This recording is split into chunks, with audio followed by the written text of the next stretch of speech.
हाँ जी, welcome back 8th class students. असी जो लैसन तुहाडा 9th है रिप्रोडक्शन इन एनीमल्स ये डिस्कस कर रहे सी। इस दे फर्स्ट 5 क्वेश्चन आंसर्स ने जो डिस्कस हो चुके ने ते जो 6 क्वेश्चन है इस तो आप स्टार्ट करते हैं अज दी वीडियो। ठीक है, तो क्वेश्चन है तुहाडा 6, what is Metamorphosis, give examples. कि मेटामॉर्फोसिस की हुंदा है, जिसनों काया परिवर्तन बोलिया जाता है पंजाबी दे विच, ते इस दी आपां नाल एग्जांपल्स देनियां ने। ठीक है, तो फर्स्ट ऑफ ऑल तुहानूं ये पता होवे कि मेटामॉर्फोसिस हुंदा की है। The transformation of the larva into adult through drastic changes is called Metamorphosis. कि मेटामॉर्फोसिस की है, जदों एक लार्वा एडल्ट दे विच मतलब कि डिवेलपमेंट हुंदी है एक लार्वा दी एडल्ट दे विच। एडल्ट मतलब कि उस स्टेज नूं कहने आपां जदों पूरे दा पूरा जिहड़ा इंडिविजुअल है वो की है बन के मतलब कि पूरे दी पूरी उसकी ग्रोथ हो जाती है, नॉर्मल हो जाता है, जिवें कि पेरेंट दे सिमिलर बन जाता हो बिल्कुल। ठीक है, जिवें दा पेरेंट हुंदा है।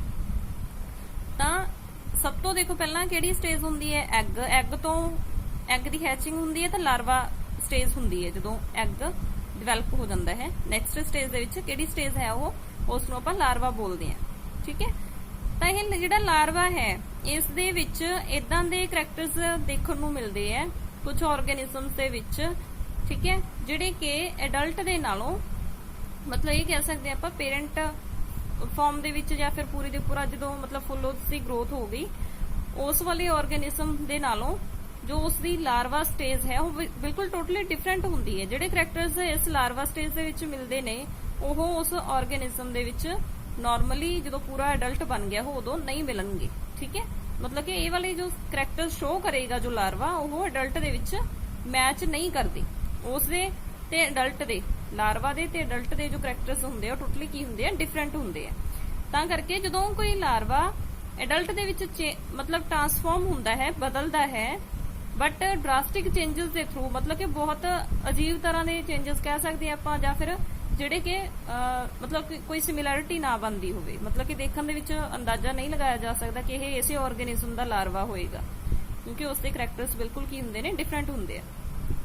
तां उस तरह की डिवेलपमेंट नूं की बोलिया जांदा है, मेटामॉर्फोसिस।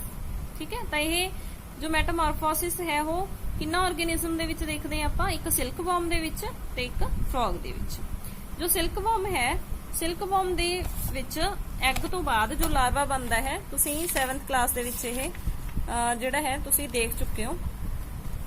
जो लार्वा हुंदा है ना वो बिल्कुल एक मतलब कि कह सकते हैं आपां जिवें कोई वॉर्म होवे उस दी तरह हुंदा है सिल्क वॉर्म दा लार्वा। बट जो वो अडल्ट दे विच जांदा है, अडल्ट स्टेज इदां दी हुंदी है जिस दे विच की है वो फ्लाई कर सकदा, मतलब कि उसदे विंग्स हुंदे ने। बट जो लार्वा स्टेज है उथों जे आपां देखिए तो मतलब कि ये नहीं कह सकते आपां कि वो सिल्क वॉर्म दा लार्वा है, क्योंकि वो एक वॉर्म दी तरह हुंदा है, कीड़े दी तरह हुंदा है। ठीक है जी, ते फ्रॉग दे विच जो है मेटामॉर्फोसिस किवें दिखदी है, इस दे विच तुसीं डायग्राम ड्रॉ करनी है नाल नाल। देखो फ्रॉग है ये एग्स हो गए, एग्स तो बाद देखो जो अर्ली टैडपोल है, जो ये टैडपोल लार्वा है इसकी फर्स्ट स्टेज शो की हुई है। उस तो बाद की है इसकी फर्दर डिवेलपमेंट हुई, ये लेट टैडपोल बन गया। तो ये वाला जो करैक्टर्स ने अडल्ट इदां दा है। ठीक है, जो फ्रॉग है वो अडल्ट है, अडल्ट स्टेज है, बट ये जो ये लेट टैडपोल लार्वा है ये लार्वा इदां दे करैक्टर्स शो करता है जिवें कि एक फिश दे हुंदे आ, मतलब कि यह की है स्विम कर सकता है वाटर दे विच फिश दी तरह। ठीक है, मतलब कि इसकी स्ट्रक्चर भी उदां दी है जिद्दां एक फिश हुंदी है, बट यह फ्रॉग दे नाल तां मैच नहीं करते हैगे। तां यह चेंजेस किहड़े हो गए, ड्रास्टिक चेंजेस बोलते हैं आपां इन्हां नूं। तां फ्रॉग भी की है वो मेटामॉर्फोसिस शो करता है। ठीक है बच्चे, तो come to last question of this chapter 9th। Differentiate between internal fertilisation and external fertilisation. ठीक है, इंटरनल एंड एक्सटर्नल फर्टिलाइजेशन दा जो है डिफरेंस दसना है आपां। कि फर्टिलाइजेशन आपां कर चुके हैं, फर्टिलाइजेशन दे विच की सी फ्यूजन हुई सी किदी स्पर्म दी एंड ओवम दी। ठीक है, उस बेसिस दे उपर जो फर्टिलाइजेशन है वो 2 टाइप्स दी मानदे आपां, एक इंटरनल ते एक एक्सटर्नल। इंटरनल फर्टिलाइजेशन राजे उदों होएगी जदों male and female gamete fuse करते ने बट वो female the body they inside हुंदे ने, मतलब कि फीमेल दी बॉडी दे अंदर जे फर्टिलाइजेशन हो रही है तो उसनों इंटरनल फर्टिलाइजेशन कहा जाता है। Fertilisation that take place inside the female body is called internal fertilisation. And अगर एक्सटर्नल फर्टिलाइजेशन है तो उत्थे फर्टिलाइजेशन दी प्रोसैस तो सेम होएगी कि फ्यूजन होनी है किदी स्पर्म दी एंड एग दी, ठीक है, बट वो फीमेल दी बॉडी तो की होएगा बाहर होएगा। एक्सटर्नल दा मतलब बाहर ही हुंदा है, तो इत्थे फिर जो फर्टिलाइजेशन है जो की होएगी take place outside the female body, ठीक है। जो सेकंड डिफरेंस है वो की है, it is observed in human being, hens, cows and female dog. इसकी एग्जांपल देनी है सेकंड दे विच कि जो इंटरनल फर्टिलाइजेशन है वो किहदे विच वेखदे हैं आपां, ह्यूमन बीइंग मतलब मनुख दे विच भी वेखी जाती है, हैन दे विच हो गया, काउ दे विच हो गया ते फीमेल डॉग दे विच। इन्हां दे विच जो फर्टिलाइजेशन है वो female the body they inside हुंदी है। एंड एक्सटर्नल फर्टिलाइजेशन यह देखी जाती है फ्रॉग दे विच, ठीक है। तो frog they which with the help of water जो फर्टिलाइजेशन है वो हुंदी है। फिशेज है इस दे विच भी जिहड़ी फर्टिलाइजेशन है वो वाटर दे विच हुंदी है, स्टार फिश दे विच भी।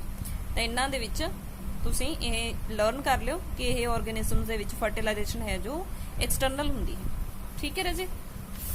तो इस जो चैप्टर 9th है इस दे जो क्वेश्चन आंसर ने वो डिस्कस कर लिए है। Then come to its book work, तो बुक वर्क भी डिस्कस कर लेने। देखो राजी तुहाडा ये है MCQ है, इस ने करैक्ट आंसर चूज करना है। इंटरनल फर्टिलाइजेशन अकर्स, हुण देखो इंटरनल मतलब इनसाइड है ना, एक्सटर्नल मतलब आउटसाइड। तो इसकी जो है ऑप्शन है वो फर्स्ट इसका करैक्ट आंसर होगा। इंटरनल फर्टिलाइजेशन कितने होंदी है, in female body. B part है, और tadpole develops into an adult frog by the process of, ये भी हुणे आपां डिस्कस किया है मेटामॉर्फोसिस वाले क्वेश्चन दे विच। तो इसका करैक्ट आंसर की आएगा Metamorphosis. The number of nuclei present in zygote, ये भी क्वेश्चन दे विच फर्टिलाइजेशन वाले क्वेश्चन का आंसर है जो उस दे विच आपां ने डिस्कस किया है कि जाइगोट दे विच किन्ने न्यूक्लियाई प्रेजेंट हुंदे ने। There are 2 nuclei present in the zygote जो कि फ्यूज हो जाते हैं बाद दे विच, ठीक है, फ्यूजन होके बाद दे विच की हो सिंगल न्यूक्लियाई बन जाता है उसका। तो राजी नैक्सट है तुहाडे इन्हें ट्रू फॉल्स। ट्रू फॉल्स दे विच देखो फर्स्ट है oviparous animals give birth to young ones. Oviparous जिहड़े हुंदे ने ओह यंग वंस नू मतलब कि जन्म दिंदे नहीं, फॉल्स है ये। क्यों? क्योंकि उन्हां नू की कहा जाता है विवीपेरस। विवीपेरस जो एनिमल्स हुंदे ने ना राजे ओह यंग वंस नू मतलब कि जन्म दिंदे ने। जो ये ओवीपेरस हुंदे ने ना ये एग लेइंग हुंदे ने, जिहड़े मतलब कि एनिमल्स एग ले करते हैं, मतलब अंडे दिंदे हैं, उन्हां नू आपां ओवीपेरस बोलते हैं, तां करके ये फॉल्स हो गया। Each sperm is a single cell, yes correct है। क्यों? क्योंकि इस दे विच एक न्यूक्लियस हुंदा है ते पूरे दा पूरा जो स्पर्म है वो की है सिंगल सेल हुंदा है। External fertilization take place in frog, yes correct है, एक्सटर्नल हुंदी है, आपां ने डिस्कस किया ही है। Come to D, a new human individual develops from a cell called gametes, कि गैमेट तो प्रोड्यूस हुंदा है भी ह्यूमन बीइंग नहीं।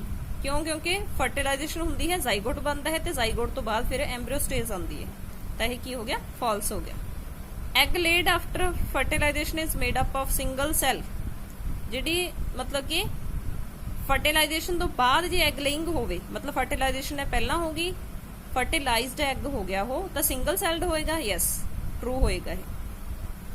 अमीबा रिप्रोड्यूस बाय बडिंग, यह की है रॉन्ग है। क्यों फॉल्स है? क्योंकि जिहड़ी बडिंग है वो हाइड्रा दे विच हुंदी है, अमीबा दे विच जिहड़ी हुंदी है binary fission. Fertilization is necessary even in sexual reproduction, ये फर्टिलाइजेशन जरूरी हुंदी है सेक्शुअल रिप्रोडक्शन नहीं हुंदी। क्यों? क्योंकि सेक्शुअल रिप्रोडक्शन दे विच तां पेरेंट ही एक हुंदा है, जो पेरेंट एक हो गया तां 2 टाइप दे उहदे विच गैमेट ही नहीं बने, तां गैमेट नहीं बने तां फिर वो फ्यूज कित्थे होणगे, तां इह की है false. Binary fission is a method of sexual reproduction, yes ये करेक्ट है। जिहड़ा बाइनरी फिजन है वो सेक्शुअल मैथड है, सेक्शुअल नहीं है। ਔਰ zygote is formed as a result of fertilisation. ਇਹ ਜਿਹੜੀ ਆਪਸ਼ਨ ਹੈ ਤੁਹਾਡੀ ਕਰੈਕਟ ਹੈ, ਕਿਉਂਕਿ ਜ਼ਾਈਗੋਟ ਹੀ ਬਣਦਾ ਹੈ ਫਰਟੀਲਾਈਜੇਸ਼ਨ ਤੋਂ ਬਾਅਦ। An embryo is made up of single cell. Embryo single cell ਹੁੰਦਾ ਹੈ? ਨੋ, ਇਹ ਮਲਟੀ ਸੈਲਰ ਜਿਹੜੀ ਹੈ ਸਟਰਕਚਰ ਹੁੰਦੀ ਹੈ, ਤਾਂ ਕਰਕੇ ਇਹ ਫਾਲਸ ਆਏਗਾ। ਠੀਕ ਹੈ ਰਾਜੇ, ਤਾਂ ਨੈਕਸਟ ਤੁਹਾਡੇ ਇਹ ਕੁਐਸਚਨ ਆਨਸਰ ਆਪਾਂ ਨੇ ਡਿਸਕਸ ਕਰ ਹੀ ਲਏ ਆ। ਤਾਂ ਇਸ ਦੇ ਨਾਲ ਤੁਹਾਡੇ ਇਸ ਚੈਪਟਰ ਦੇ question answer with book work discuss ਹੋ ਚੁੱਕੇ ਆ। ਤਾਂ ਇਸ ਨੂੰ ਚੰਗੀ ਤਰ੍ਹਾਂ ਤੁਸੀਂ ਨੇ ਲਰਨ ਕਰ ਲੈਣਾ। ਠੀਕ ਹੈ, 9th ਚੈਪਟਰ ਤੁਹਾਡਾ।